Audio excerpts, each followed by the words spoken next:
Alright, hey, hi, hello, how's it going guys? My name is ZetaRayZod and welcome back to more of the Great Ace Attorney Chronicles. Now, before I begin, be sure to like, subscribe, and get that bell on to stay up to date on all my latest videos. So, last we left off, we kind of went to court. Gina allowed us to represent her.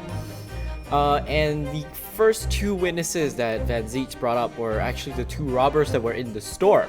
And they did fire a gun, but as we kind of figured out, they actually don't really have a material connection to the murder at all. So it's kind of like this. We discovered their gun, but they've only fired off one shot, and it's believed that that one shot hit Sholmes. So if that is the case, then what was the bullet that killed Mr. Windibank? Which is why Van Zeeks is saying there's no material connection to the murder of Mr. Windibank at all. So for now, he's right. I'm not sure if more evidence will come to light, but let's go. So that's it.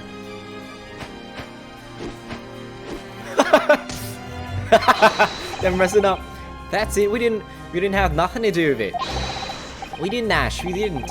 That's what I reckon. The crimes include unlawful entry, intent to steal, perjury, and let us not forget, attempted murder. Quite a catalog, eh, fellas? We in for it now, bruv. Now then, let us take a moment to consider the aforementioned great detective, Mr. Sherlock Holmes. It would seem the man patronized the pawnbrokers in question somewhat regularly. Where's he going with this? Mr. Sholmes appears to take pleasure in tinkering with eccentric machinery. Eccentric says who? Not me. Don't give me that book. He installed a pair of machines like this one in the victim's shop. Ah, there we go. Oh, it's one of Curly's red-handed recorders. What is that, counsel? It has the appearance of a photographic contraption. As your lordship has surmised, it is indeed a camera attached to a small timing device. Every half an hour, it automatically photographs the interior of the establishment. See, that's why I couldn't look at it myself. The idea being that if a thief were to break into the shop, he would be caught red-handed. Prosecution has obtained the photographs taken by the device on the night in question. Okay. 8:30, okay. 9 o'clock, okay. 9:30, okay. As the court will observe, copious identical prints are produced in quite desultory fashion. Rather prodigal I feel. In fact, there are two such devices in the victim's shop, my lord. If I may refer the court to the plan of the premises, their respective positions are here and here. Why is that one just like hanging out in the middle of nowhere? You say these cameras produce a print every half hour? I'm afraid I fail to see how that would help if the anticipated thief conducted his activities in one of the many 30-minute intervals. One can only pray that the would-be criminal lingers, my lord. On the night in question, the witnesses currently in the stand were not caught on camera. Well, that's a bit of a fried tuck, eh, bruv? Lady Luck loves a skelkin. Like, missing. Witnesses, at what time did your trespassing begin? Must have been just after 1, right, bruv? Must have been, Nash, must have been. Yeah, just gone 1. In which case, minutes before these brothers entered the establishment. What scene might we expect to see within the shop? Let us examine the evidence. Oh boy. Good lord. Oh, well, that's Gina, alright. It's the defendant. Miss Gina Lestrade. Oh boy, that's damning, alright. As the court can clearly see, the accused is pictured, gun in a hand, facing the victim over the shop counter. No doubt coercing the proprietor to open the door to his storeroom. Quite. One can only too easily imagine the events that unfolded. The court will take this photographic print as evidence, if you please, counsel. Shit. That's pretty damning. Gina. Why'd you do that?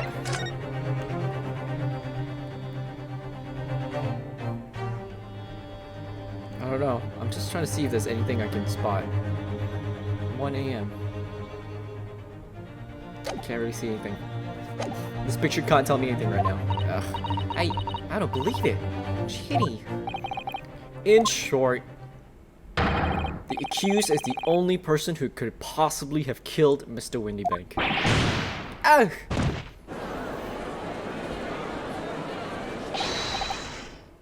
Okay, I say my lord, who's this?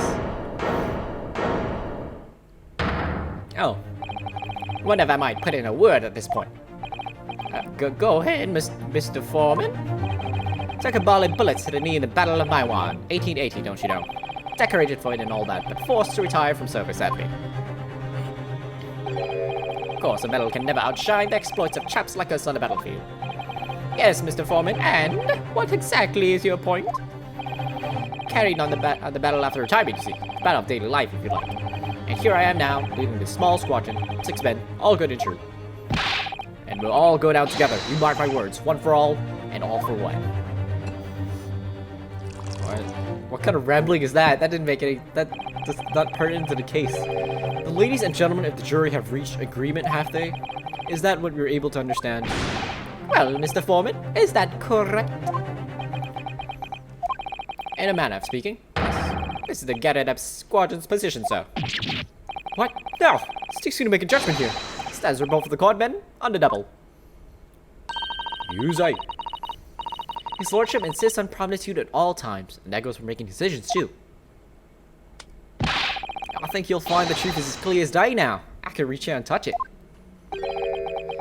I would have left it in there. I just wouldn't. But in all honesty, I can't actually remember. Situation clear. Stop.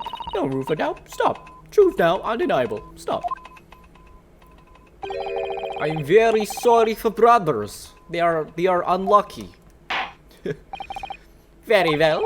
I now call upon each member of the jury to state his or her leaning in this matter.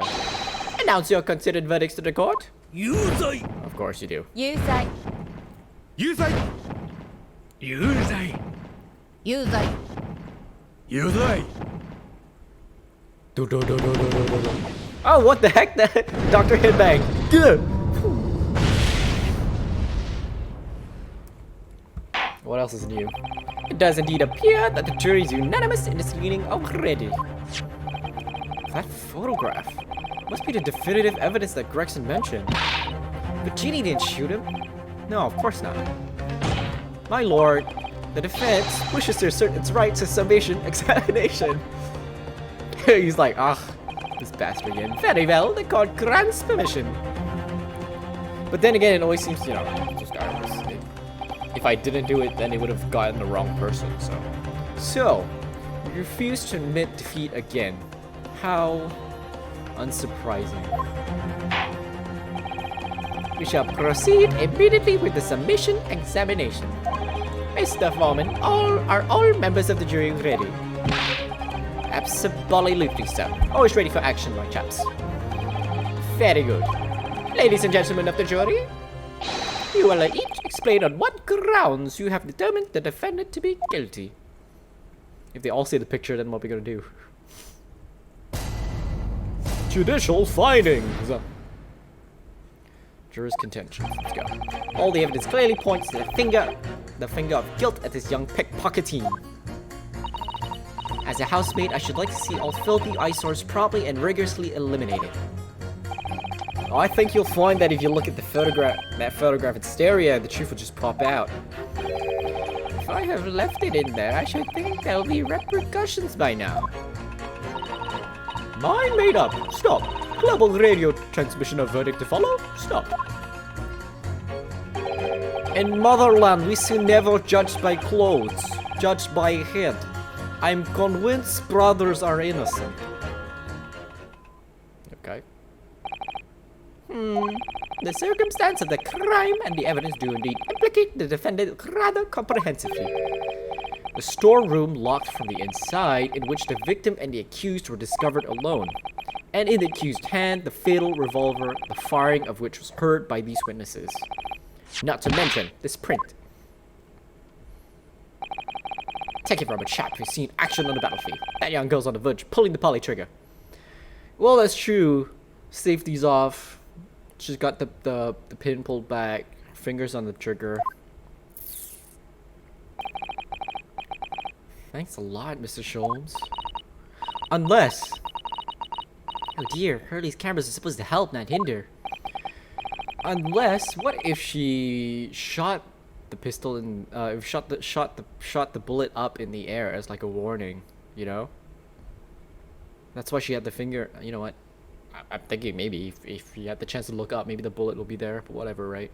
I'm afraid I think you have an uphill struggle ahead of you. But you didn't shoot Mr. Windibank.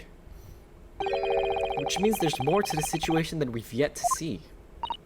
Agreed. You have the floor, Counsel. Proceed with the summation examination. Here we go again.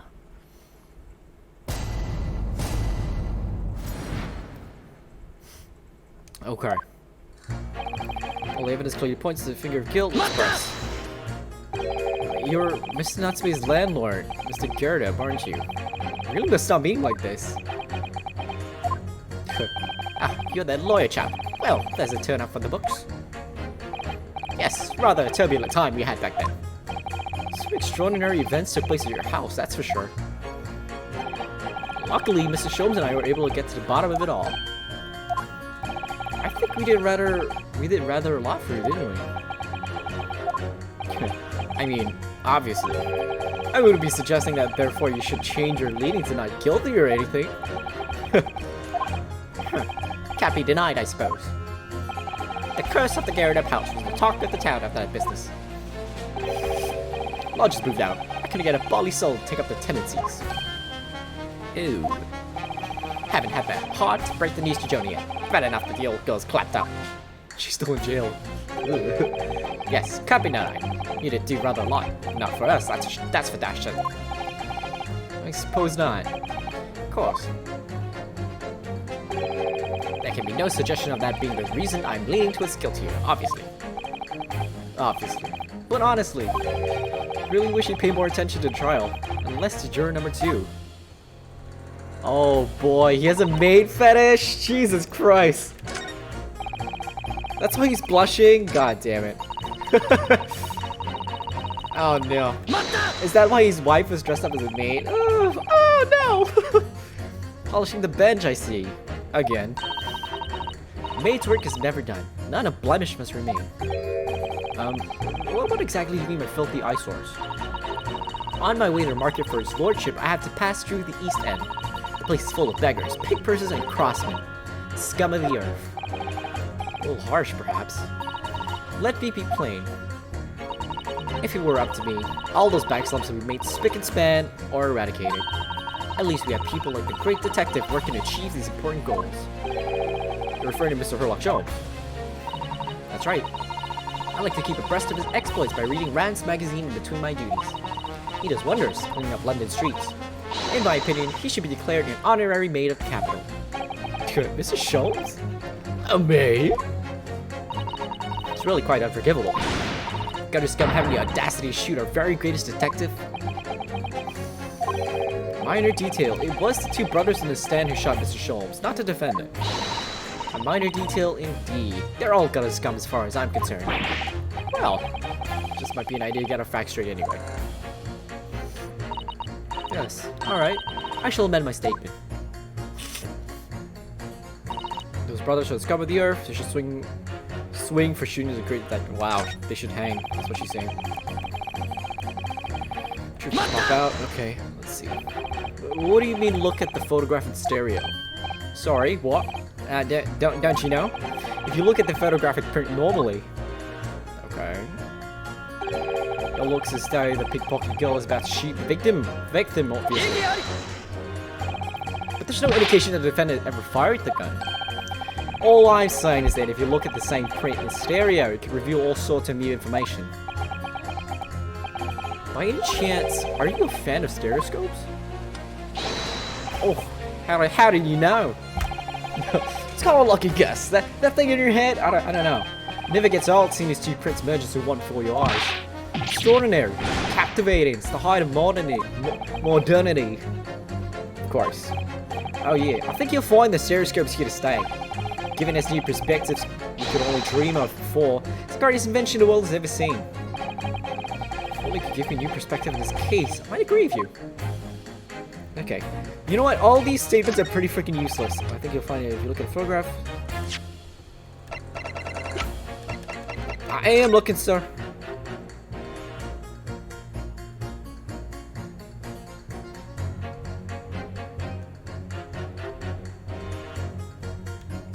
I don't see nothing.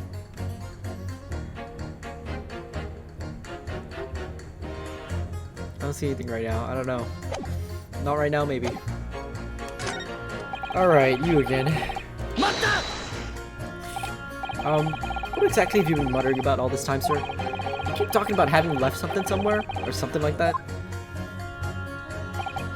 Oh, so sorry. As you can probably tell, I'm a surgeon. A surgeon? Totally passed me by. Of course, people conducting surgery in this country aren't considered to be doctors. Oh no. Even though me and my kind are at the forefront of medical science, the real brains in the field. So, what is it that you think you've left behind? Ah, well, that's a little embarrassing, to be honest. You see, I was operating on someone yesterday. Standard thing. Went in through the abdomen. But when I finished the procedure, I couldn't find my scalpel anywhere. What? Did he? Surely not. Exactly. Surely not, you say to yourself. Don't you? Boring, isn't it?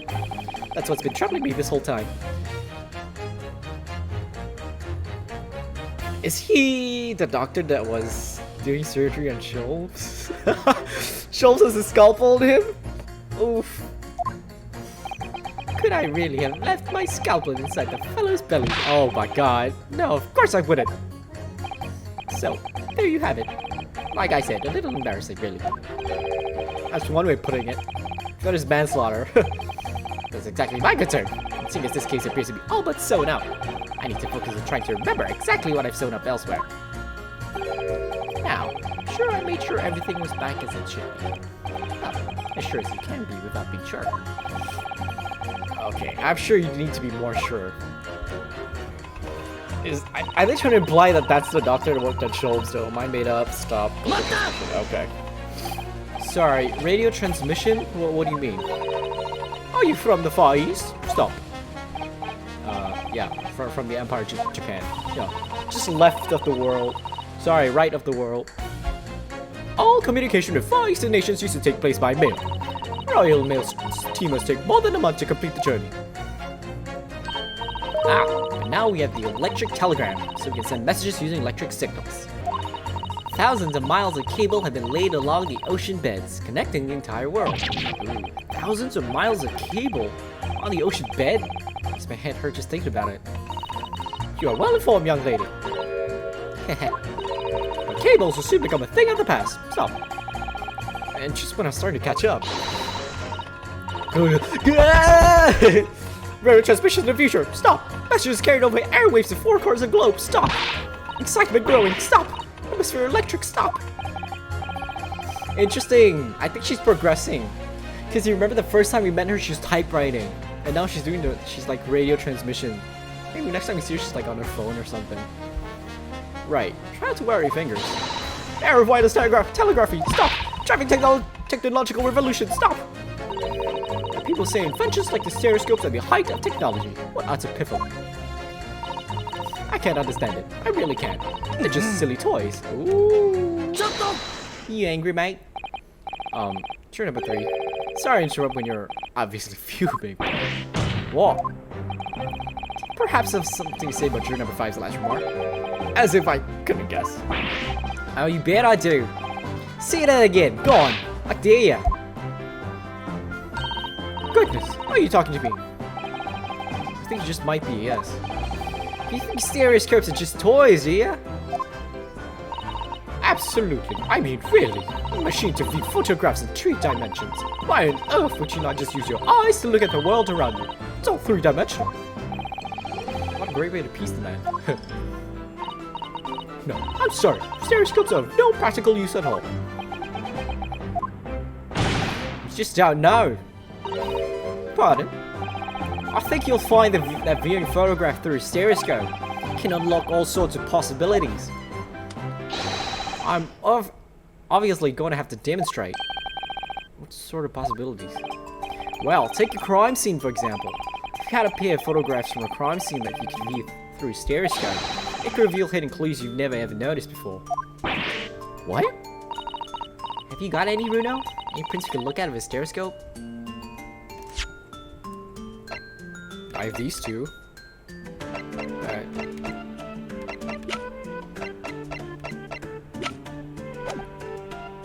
I guess. How about this print here? She did a trick, I think.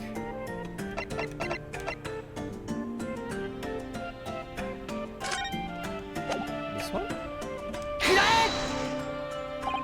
Ugh, I was wrong. I can't actually think of anything we could use at all. What? Really? Oh dear, I think maybe I need to have a stereoscopic look at your brain sometime. What's that supposed to mean? Yeah, I mean technically I do. I have the picture of the cats. Alright. Please tell me you're not villain Bolshevik, the Russian revolutionary? Revolutionary? Yeah, I believe there is such rumor. Is it just a rumor? As you see, I have unfortunate appearance. I look like vicious criminal. Your words, not mine. Just want to point that out. People call me revolutionary, murderer, autocrat, and which glove fits? All of them. No. Good day. I'm visiting London for sightseeing. I would like to take bus to Crystal Tower, please. Right. That didn't sound staged at all. You forgive me for having my doubts. To be treated like vicious criminal all the time, it's very painful. People do not realize. So I have much sympathy for these brothers. People say they are criminals only because of how they look. The Skulkin brothers? Duh, maybe they went inside pawnbroker shop. But they have done nothing wrong. That is all I want. This is all what I want to say. Skulkin brothers did nothing wrong that night? Alright, well first of all, that's one not so little misunderstanding I need to clear up straight away. Tell me something, Iris. Huh? What is it, Bruno? The jurors are chosen at random from the inhabitants of London town, aren't they? Yes! It's amazing, isn't it? In that case, how is it that there's a Russian tourist sitting among them who looks for all the world like a revolutionary? I wish I knew. If I can't change the minds of more than half of these 6 jurors, the trial will be over. We know that Genie would never shoot anyone. Yeah, so we need to find contradictions in what these jurors are saying and pit them against each other. Must be ready to go to whatever lengths I have to convince them of Gina's innocence. Take out a gun. She's innocent! Okay, I know who to pit against. Like, she believes the brothers are scum. But he does not. There. Those two statements clearly contradict each other. Good lord. Counsel, explain yourself. Oh my statement? Contradictory? Contradict. Juror number 6, you've got the wrong end of the stick. I do not have stick, I have mouse. As juror number 2 said earlier, when the Skulkin brothers fled the scene on the night in question, they fired a shot from their revolver. Yes, they shot for Mr. Sholmes in the abdomen, I understand. Surely you're not going to tell the court now that you didn't hear. Abdomen. Sir? Sorry, my English is still learning. You are telling the court you didn't hear? Forgive me, I did not hear. Oh. So he didn't understand. Oh, here's word. Abdomen. Part of person's body containing stomach and other vital organs. If this is what you mean, you should say in plain English. I'm Russian, not native speaker. You thought it was a good idea to let this man be on the jury again? So, you are telling me these brothers who look like criminals were lying? They said before we never done nothing. But truth is they shot detective. Ah, this is double negative. Yes, that's exactly right. Oh god, lying is wrong. Especially when lie is said by person who looks like criminal. Coming from you, that seems surprisingly prejudiced. This means when they said we never took nothing, maybe it was also a big fat lie. Is this true? Interesting, they could have taken something. Well, according to the police report, no stolen goods were found, so... Enough! I trust no one now. It's not the mouse's fault though, sir. Please put him down. I must see with own eyes. I must investigate crime scene myself. I'm afraid that would be yes, it is, Runo. Easily. Sorry? With the prints from Hurley's red-handed recorder.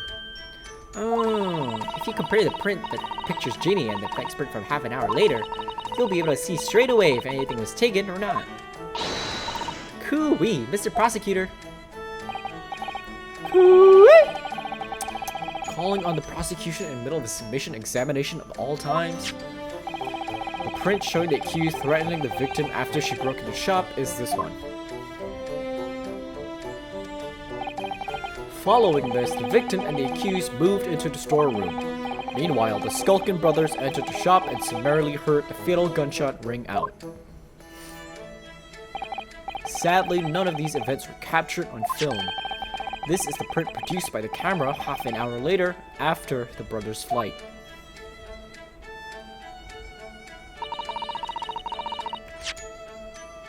That lamp is broken. Has it always been broken? That lamp's broken. The lamp at the bottom is broken. As far as I can tell, nothing has been taken. That doesn't seem to be the case. That does seem to be the case. Can't notice anything is obviously missing in the second print. Ah, give it to me. So, brothers look like criminals, told only one lie. They shot man, but they stole nothing. Would seem so, yeah. Good. No, not good. You were right. I did not understand situation. Now I know brothers have lied. I think it's very important to continue trial.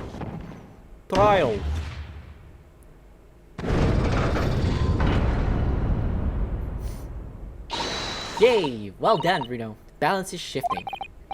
Well, let's start, I suppose. There must be more in what these jurors are saying that I can use to expose the truth. And if I can do that, we just might turn the situation to our favor still. Thank you, counsel. Continue with the submission examination.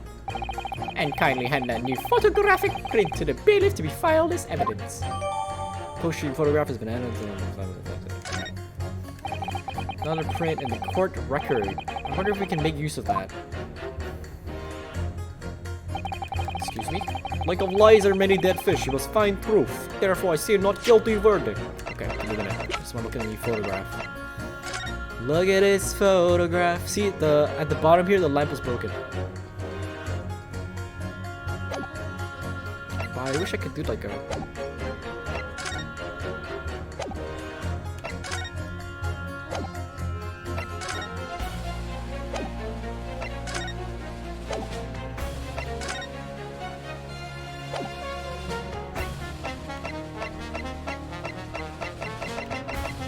Did you see that?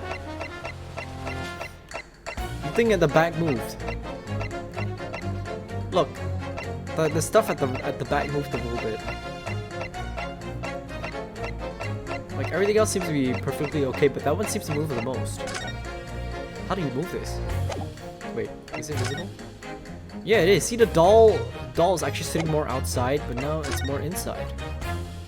Like she got pushed or something. Interesting. Interesting. I guess we'll find out more. Not right now, but...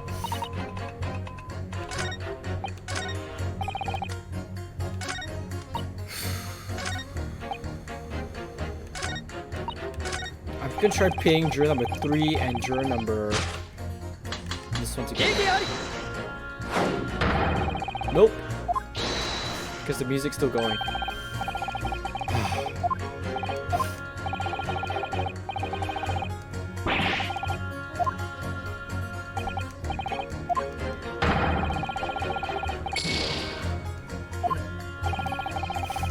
Oh wait! There are a lot of questionable characters in the Gyarados Squadron. You might have to listen to what they have to say a few times before it starts to make sense.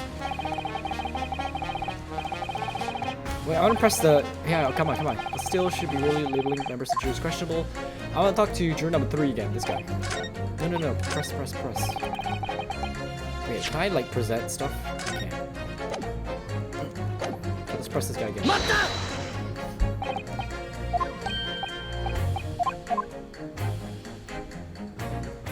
Okay, yeah, I can talk to him now because I do have different two different prints I can use. I'm just gonna skip all this because he's talking about the same thing. Oh, what the frick?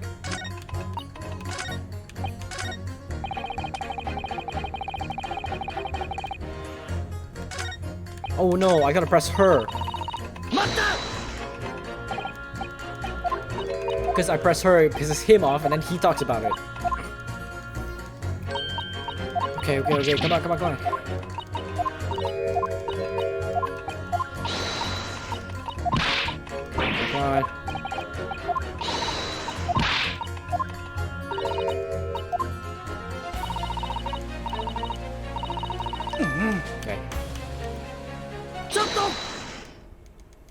Okay. Okay, talk.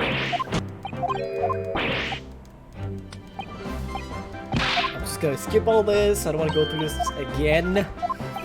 Come on.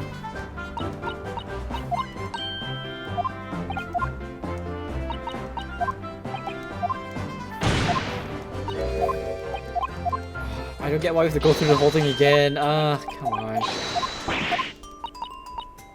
I do. Now I do. This one. What's that? Alright then. Juror number 3. Are you saying you can do this with any 2 suitable photographic prints? Of course I can. Very well then, I'd like you to demonstrate. I'll be delighted to. Just give me one more print and I'll amaze you all. Alright. This one. Alright. These 2 prints were both taken with the same camera in Windibank on the night in question. Yeah, I see. Tell me, Mr. Lawyer. Do you know how stereoscopic images work? Do you understand the principle? I do. I had a lecture by Iris. Well, I think so. I did have a lesson only yesterday. Yep, the left and right eye images need to be the same, only with slight shift in the positions of some objects.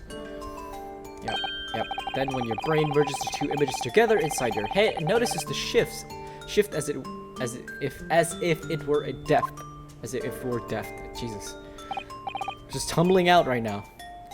Yeah, exactly. Exactly. It's that small shift between certain objects in the 2 pictures that's really important.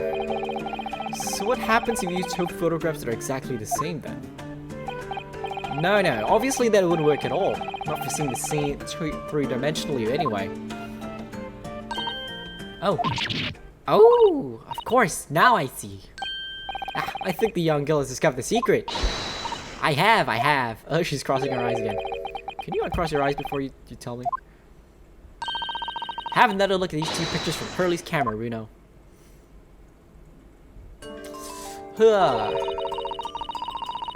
Oh, wow, that's cool. If you try crossing your eyes, you can see the back. Like I'm talking about the books and the doll, they've been moved a little bit. You can see the depth over there. Can you see this really obvious difference between them? Of course there is. There are 2 people in the first, and no people in the second. Well, yeah, you can see that straight away. But now, try to look at the pictures in 3 dimensions. Alright, I'll give it a go. So to start with, you have to cross your eyes and then try to make the 2 pictures overlap exactly. Try crossing your eyes. Let's see, by crossing my eyes, I can make the quill pens from each picture overlap in the middle. Wait. Well, did you manage to see it properly, Runo? I saw it. Oh, what's going on with these 2 pictures? Some of the things from the corner sort of jump out at you. At least Fancies is like properly using the thing. The judge is like, yes, that's it. You see, that's the other amazing power of stereoscopes. Other amazing power? It's something to explain this black magic, eh? Why the deuce do some of the things on the counter just seem to jump out at you like that? I think you'll find that if you consider the basic principle of the stereoscope, you'll answer your own question. Basic principles of the stereoscope. As I said before, if you try to look at two identical pictures using a stereoscope, it won't work at all. It's the slight shift in positions of certain objects that let you see pictures three-dimensionally. In other words, even though at first glance it seems the objects on the counter haven't moved at all between the two pictures, this shows that actually there must have been a slight shift in their positions. Yes, there must have been. That doesn't mean anything. Now, hold fire there, sir. Got a reasonable grasp of this whole cross-eyed business now, I'd say. But why the devil does this shift between the two prints exist in the first place? Well, what's the answer, fella? Come on, you're the cross-eyed master. What? Me? I haven't the first idea. You know, Bruno, it's quite simple. It is? Just think it through step by step. The first photograph was taken at 1 AM. Then, 30 minutes later, the second photograph was taken. But the position of some items on the counter appears to have shifted slightly in the interim. So that means that sometime in the half-hour interval, someone must have tampered with the things on the counter. Suckers. Someone tampered. You, information, stop! Not mentioned in testimony so far, stop! Yes. We've had to go around in circles a little here, it seems. But I'm starting to see what I should be aiming at in the summation examination now. Ladies and gentlemen, the question now is clear.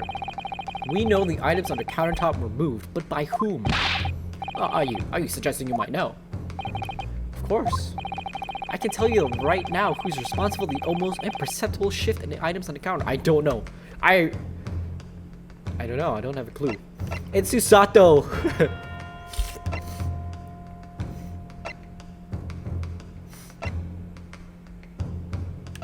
It could be Pop. It could be Gina.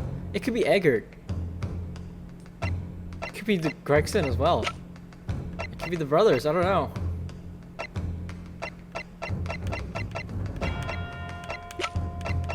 I think it's quite clearly it was the work of this meddler. Oh, that's wrong then. I'm afraid you've digressed there, counsel. It should now be clear, even to you, who is responsible for the impeachable shift in the direction of this trial toward the absurd. Let me guess. Me. Shift aside, my Nipponese friend, and let the real lawyers do the talking. Oh, you felt that one. If you think about it, it has to have been someone who was in Windibank when everything was going on, doesn't it? Well, yeah, that's true. So, that narrows it down to quite a lot, I think. I have another thing. We know somebody must have touched the things on Mr. Windibank's counter, so who was it? Ladies and gentlemen, no, blah, blah, blah, blah. Okay. Alright, you know what? I think I'll leave this episode here. Okay, if it's not Pop, it's gotta be either Gina or one of the two brothers. I don't think it's either of the two brothers, because it's gotta be Gina, I feel. Because if we had picked either or of the brothers, one of them could be wrong. I don't think the game will make you do that. So I think it's Gina. So in the next episode, we'll continue on.